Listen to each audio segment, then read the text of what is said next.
when we talk about the emotional safety and the emotional regulation and the healing, love and safety and support that you felt with your family, and that return of happiness that you began feeling, which led to the healing. Yeah. What was different about that kind of happiness versus the kind of happiness that you felt when you were with your ex? Because I think one of the things that men and women do to sabotage their own safety or their own success or their own stability is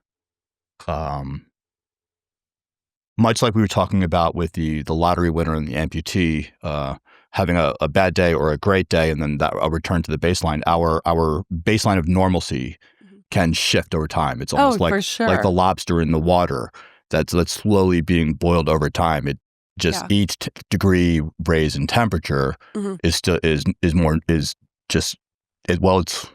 a little warmer than yesterday, but it's not that hot. Yeah. It's a little warmer than yesterday, but it's not like, So when you were there with your family, were you able, and feeling that newfound sense of happiness, were you able to kind of like compare and contrast that to the happiness that you believed you felt before?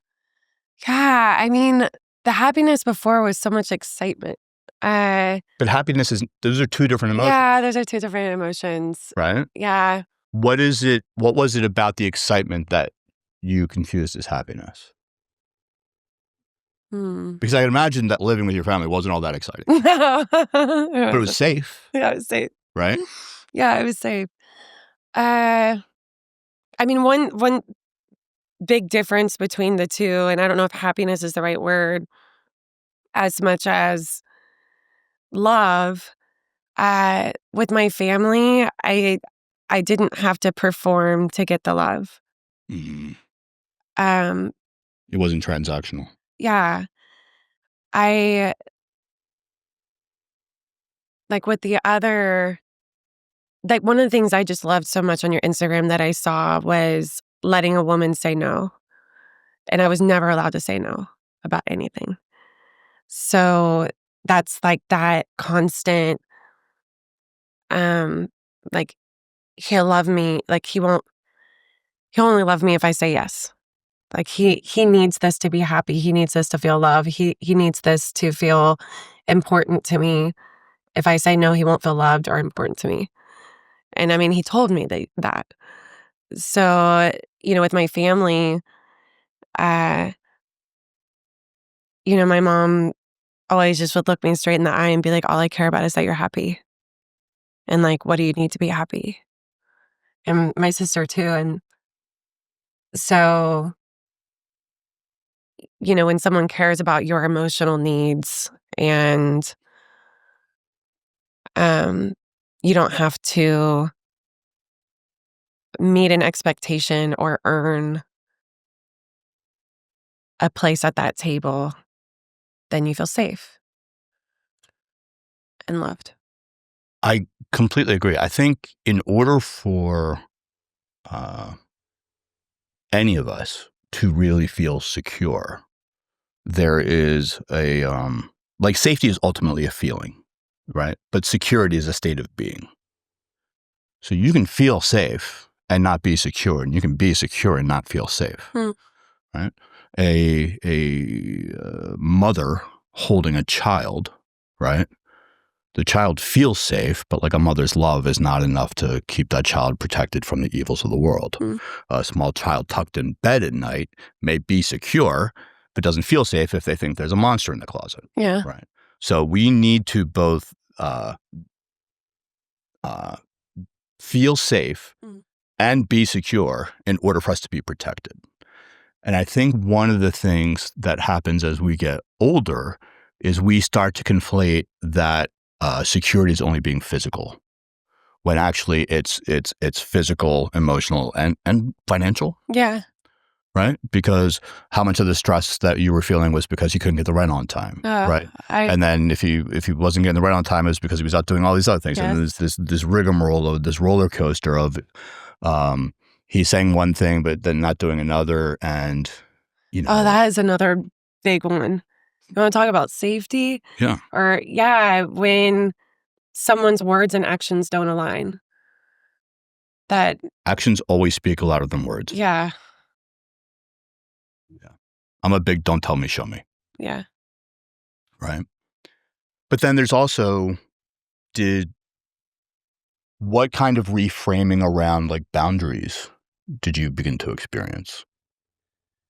Because I think what sometimes happens is, hey, here's a line that this is my non-negotiable. Yeah. Right. And then it's like, all right, but he does all these other things really well, so I'm going to let it cheat up a little bit. And then that line gets crossed That's again, exactly right? what And it's like one of those things where, like, listen, a boundary without a consequence is just a preference. Yeah. Yeah. I think who you choose as your partner matters, and being with someone that has integrity.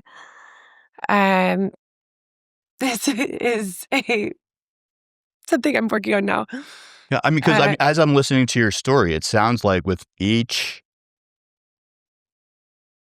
new incremental overstep, and the closer you kept bringing those boundaries to you, your physical health correlated in decline. Yeah. Right? Until you got so low that you finally had to end it, and then you go back with your parents, those boundaries start to regain, and then your physicality starts to regain. Yes. Right. Yeah, it's like we disconnect from ourselves to keep a connection sometimes. And it's the return to self where my health improved. Right. So when you were back with your family, what was do you remember like the first? Because I would imagine after what must have been a month, a year or more of every day getting worse. You woke up one day and all of a sudden something started getting better. Yeah. Right? Do you remember what that was? Yeah. I was laying on the couch. It was my dad's birthday, December 23rd, 2017. And I had been paralyzed from the neck down completely for 4 months. And I was able to lift my right arm about an inch from the couch. And I could barely talk because I had lost my voice. My throat was partially paralyzed. So I'm, Mom, Dad, I can move my arm. And Were you trying to move your arm, or was it a... Yeah, I was always trying to move. You know what it feels like to be paralyzed is, well, I was going to tell you, I'm so glad you don't, Spencer, is, when you put your hands on the table and you push on the table, you can feel the effort and you can feel the pressure against your hands. Mm-hmm. That's what it felt like in my whole body. Like my arms, my legs, everything felt like pressure that I was just pushing against a wall. And yeah, you're uncomfortable. You make little adjustments and movements throughout the day. You shift your weight, shift in your chair. So you do that without consciously trying to do it. I was constantly trying to do it. I was always uncomfortable. So no matter what I was doing, I was not even meaning to, but I'm trying to move to get comfortable. And then all of a sudden my arm did move. How did that feel? I mean, it felt like a lot of relief and excitement and disbelief, really. I do believe that mindset is a big player in healing, and mine was as well. I had a very positive mindset. Well, I was just going to say, it sounds to me like you never gave up hope. No, because of if course you were not. always trying to, even when you couldn't, trying to move or reposition or something, there was always some semblance of hope in wherever in your subconscious or your or front of mind that this isn't going to get me. That if I just keep trying or fighting or doing something, I will get through this.